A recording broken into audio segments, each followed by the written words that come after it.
Hey guys, what's going on? Coming at you with a Wednesday night video. So I just wanted to make a video basically about Jerome Powell's meeting today, the minutes and all that stuff.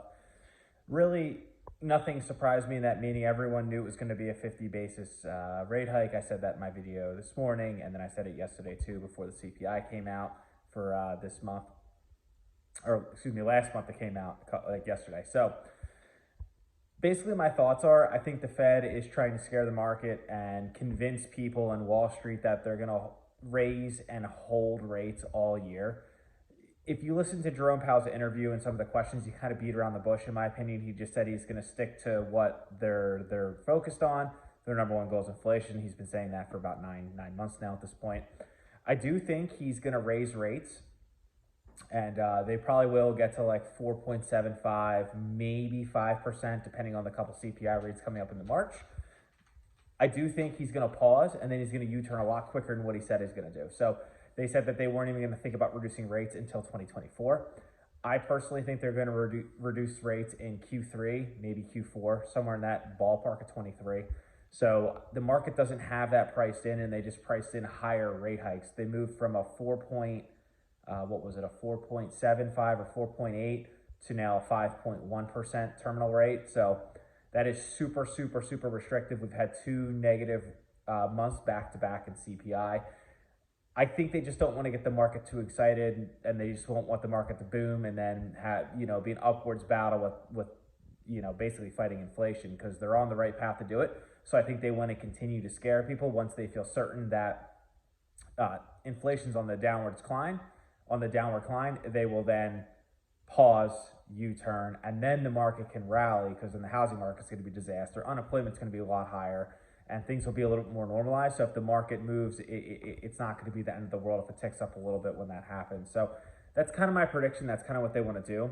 As far as what I'm buying or what I'm focused on, most of my positions are fully built out. I wish I built my NVIDIA position bigger. I was buying at 140, 145, 130. Somewhere in that range in September and October. Now it's rallied back to like 160, 165. So I'm up 35, 40% on that cost base. Same thing with Meta. I basically doubled down my position in Meta. In 2019, it was like 185, 190 share. I moved my cost base down to like 140, 145. I was buying at 89, 90, 91, 92 for September and October. They were really the two stocks I was focusing on. Wasn't really making too many videos, but that stock has rallied 35% also. Shopify was another one. That one's moved up 30, 25% in the past month or two. So really every position that was super beat down fundamentally, I was adding. They were like the big three I was working on. And now they're all up 25 to 35% in the past 6 to 8 weeks. So they're still undervalued in my opinion long-term, but I just hate averaging cost up in this market. So I'm kind of just focusing on stacking cash, being patient. I do think we might come in with a little mini rally, because it's going to be very low trading volume because of the holidays. There's not going to be many. The Fed's not going to be in front of the camera, so that's good, and things like that. So it's going to. I think it will just simply, they'll let everything sink, digest, and then I think Wall Street will slowly start buying this, basically the market, and really where they find the good deals, which is I've been really focusing in my opinion. I do have Amazon on my watch list. I really want to make that a very large position, but I think with the slowing consumer, people running out of money, I think they're going to do basically a race to a bottom to retain the revenue and sales and stuff like that. So I feel like that stock has more to fall. I love Target and I love Costco. Those are two stocks I am not in at all right now. But I do think Costco was talking about raising the membership fee. The last time they've done that was in 2012. Went up $5, and they have a 92% retention rate when per members each year. So that's really good.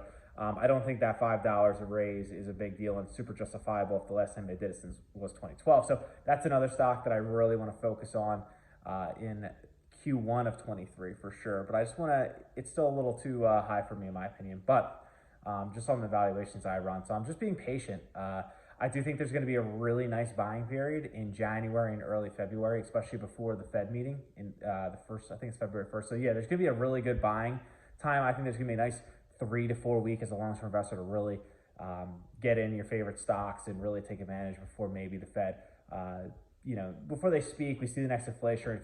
If it comes in lower and then extra low under expectations again for a third month in a row, that's just going to be very hard for the Fed, in my opinion, to talk hawkish and make the market believe that inflation is coming down. We got to go extra high because like if inflation is coming down so fast and you can't even like really talk hawkish about it because it's like it's so blatantly obvious. Like you can see everything coming down.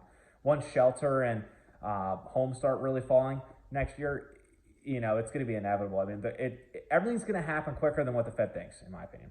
I get why they're doing it, and Wall Street has to do what they need to do because they got to take the information presented from them, and they have to make their decisions off that. Whereas if you're an individual investor, a retail investor, you have the privilege of doing what you want and what you feel is right. So I feel like that's one of the pros to being an individual investor. So that's all I got. Trying to get to 1,000 subs by the end of this month. If you guys like this video, make sure you like, subscribe. I probably will be doing some buying in the near future. When I do, I'll let you guys know what I buy. Till then, peace.